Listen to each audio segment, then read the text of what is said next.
Hello and welcome back to my channel. In today's video, I'll be showing you how I do my eyeshadow. Not as a professional, just as a makeup enthusiast and a lover, as you can see from my collection behind here. And this video came about because one of my girlfriends always somehow appear intimidated by the idea of applying eyeshadow, and it's really not hard. So this video is just to break it down into like baby steps so you just don't get overwhelmed with it. And I'll be using this palette by Tarte, which she kindly gifted to me. It has very like neutral, natural shades, and this is the eyeshadow look that I came up with, which you could always tone down if this is too much for you, like skip the lashes and all that jazz. Yeah, so I hope that you find this video helpful, and let's jump into it. First, let's start off with tools. I like to use brushes, but if you're someone who likes to use your fingers, by all means go ahead and do so. Just remember to always make sure they are clean and sanitized before you go dipping into the eyeshadows. Not to mention, it's gonna save you quite a bit of money in the long run. Personally, I like to use brushes, and the brushes I use can be broadly categorized into three. First being the fluffy blending brush, like so. Second being a flat shader brush like this. And third, a pencil brush like so. Obviously they have different intended purposes for each of these shapes. This one is more for blending, this one is more for packing on color, normally used on the lid, and this one is a detailed brush for detailed work, say along the lash line. Sometimes these brushes come in different shapes as well, which kind of look like a hybrid of sorts. Like this is a more dense blending brush, which can also use to pack on color as the density is higher. Like there's a lot less give as compared to this brush. Or let's say a packing brush, which is a lot smaller and denser like this as well, which is good for like lash line work. Now these brushes come in either synthetic or natural hair. Let's say this is a natural hair one and this is a synthetic one. Does it really matter one or the other? Okay, so what I've generally learned is synthetic bristles are more suited for, let's say, cream or liquid products, and natural hairs are good for picking up powder products. Can you use synthetic on powder products? You most definitely can. So at the end of the day, it's about trying out and see which you prefer. The next topic I want to touch on is what size of brushes to get. For this, I would first recommend that you study your eye shape. Like for me, you can see like there's a big gap between my brow bone and my lash line. For some, this area here is a lot smaller. The smaller the area is, the smaller the brushes that you get. So even blending brushes come in a variety of sizes. Hang on. See, like so, they vary in size. Even pencil brushes vary in size.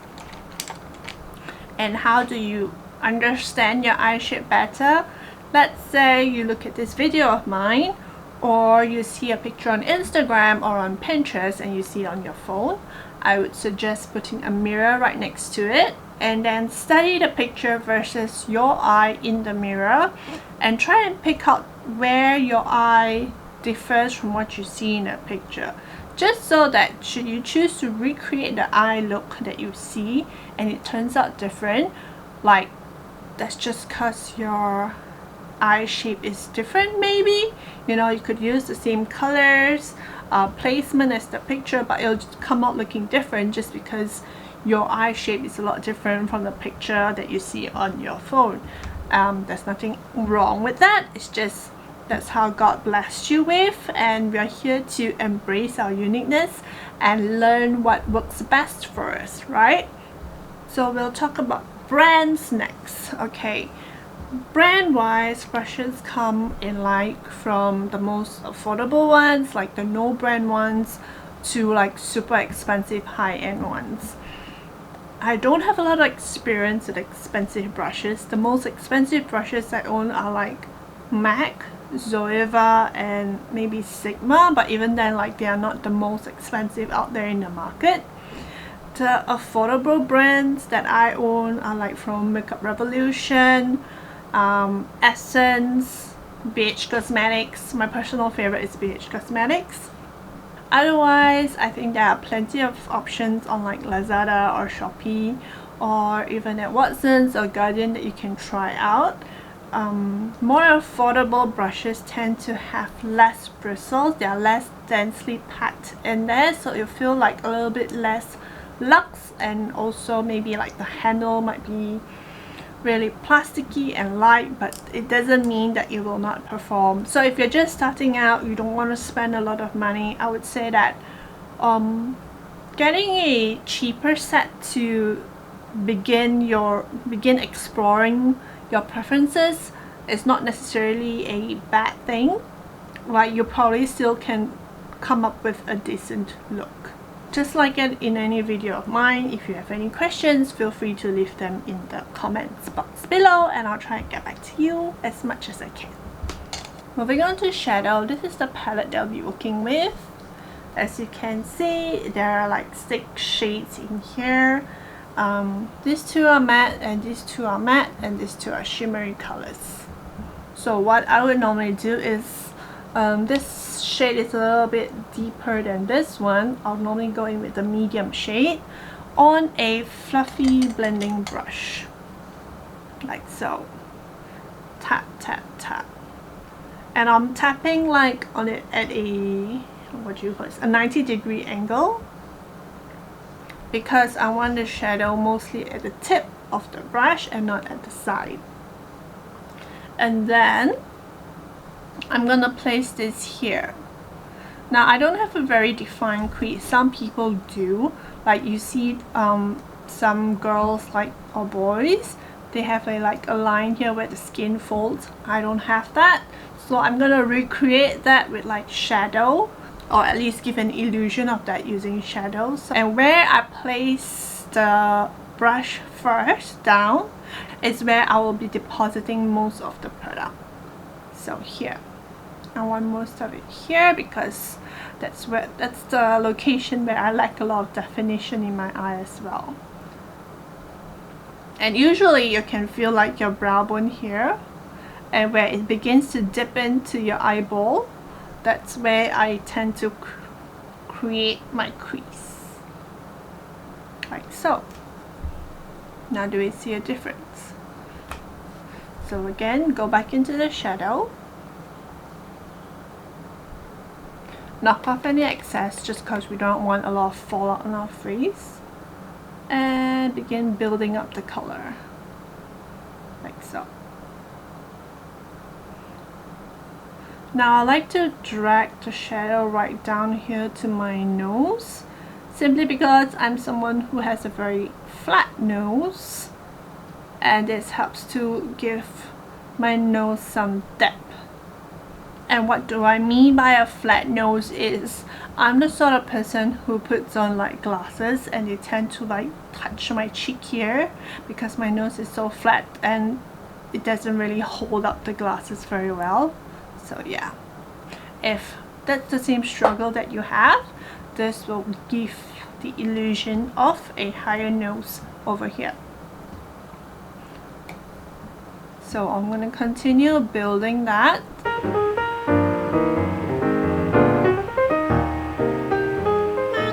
Now, if you're someone whose eyes, or you simply prefer like a rounded edge here, by all means blend in that shape. I'm someone who likes my shadow to swoop up like so, so I tend to blend them in an angle like that. So it blends to a point of sorts. just like that. And this is just a transition shade, right? So it's not meant to be like super pigmented or dark or anything like that. We're trying to build a natural look. For some of the girls out there, using one shade like this is enough. Like, it's a one and done color. You can just sweep this all over your lid as well, and you'll look just fine. I'm not one of those people, simply because my area over here looks very flat. So if I was just going to leave it like that, I'm just not too happy with it. But if you at home decide to play with shadow, after every color, you can put down your brush, step back and take a look, and then look in the mirror and decide, like, you know, is this enough? Do I want to go further? Do I want more color on my face? Am I happy with how things look? You don't always have to go for the whole shebang.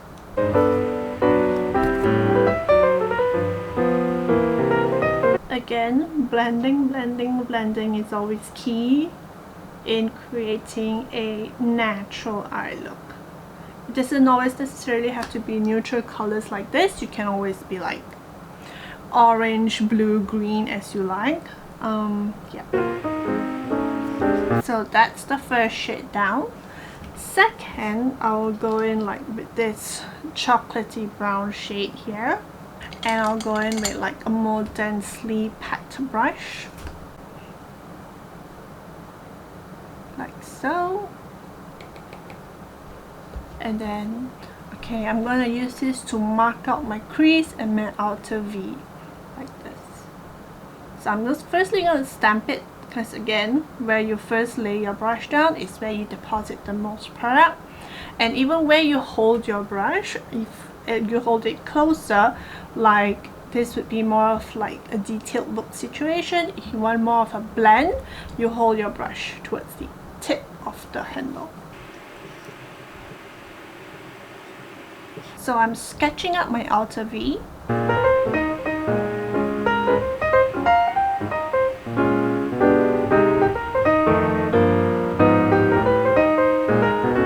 There, like so. Now, do we see how much of a difference that already made? Like, this gives shape to the eye as compared to like just flatness over here.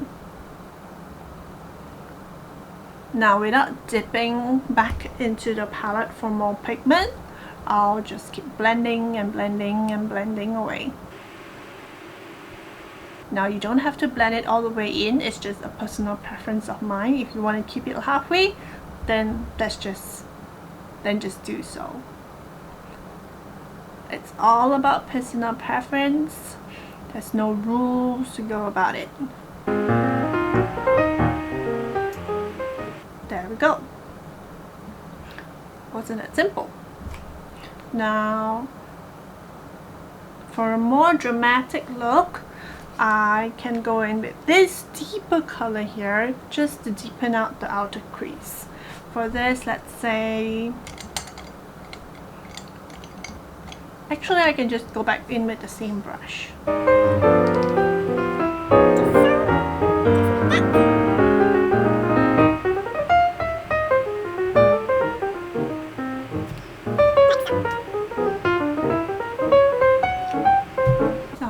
See the difference on how much just that little bit of a shadow made.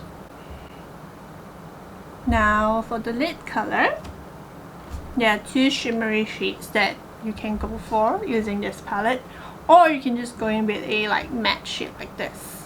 That's fine as well. But typically I'm all about that bling, so I'll be using a blingy shade today. So I'll go in with a flat shader brush, or you could always use your fingers. Some shimmery shades just work a lot better with fingers. I'll use the top color. And just sweep, sweep, do like a patting and sweeping motion.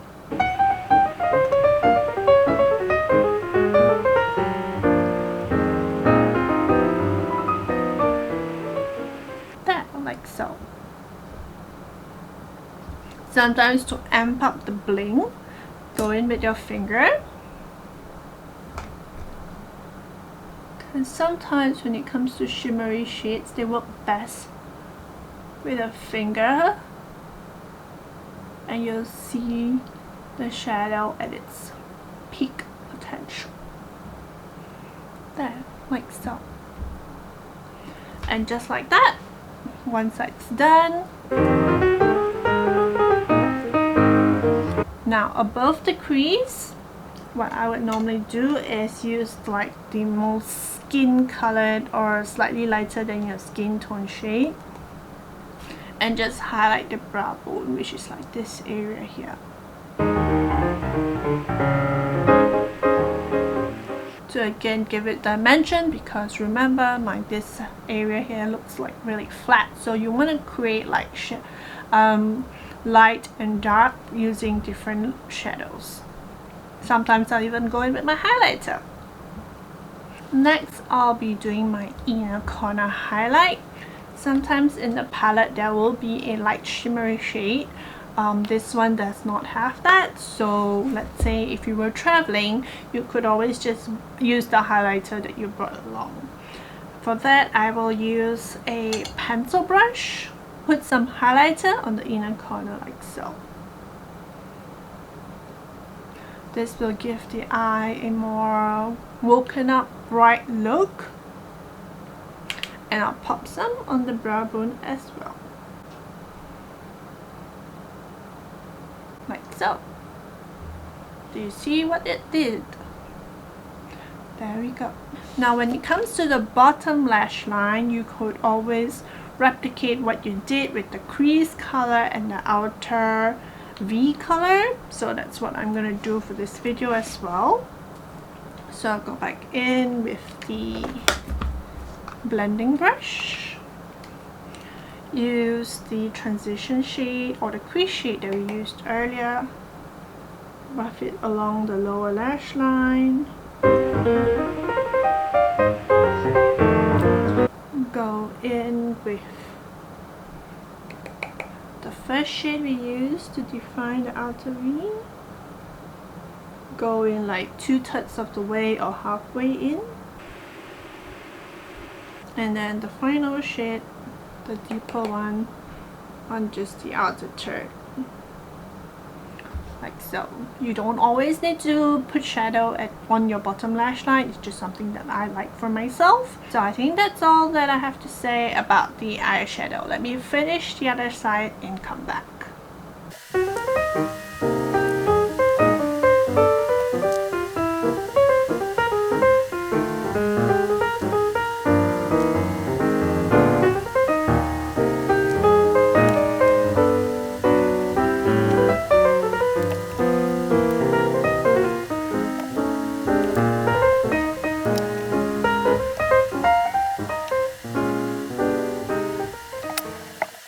So I'm back with liner and lashes on. Should you have any questions or you feel like I didn't explain enough on any part of the application process, please leave them in the comments box down below and I'll get back to you. I hope you found this video helpful. Give me a thumbs up if you did, and I'll check you out in my next video.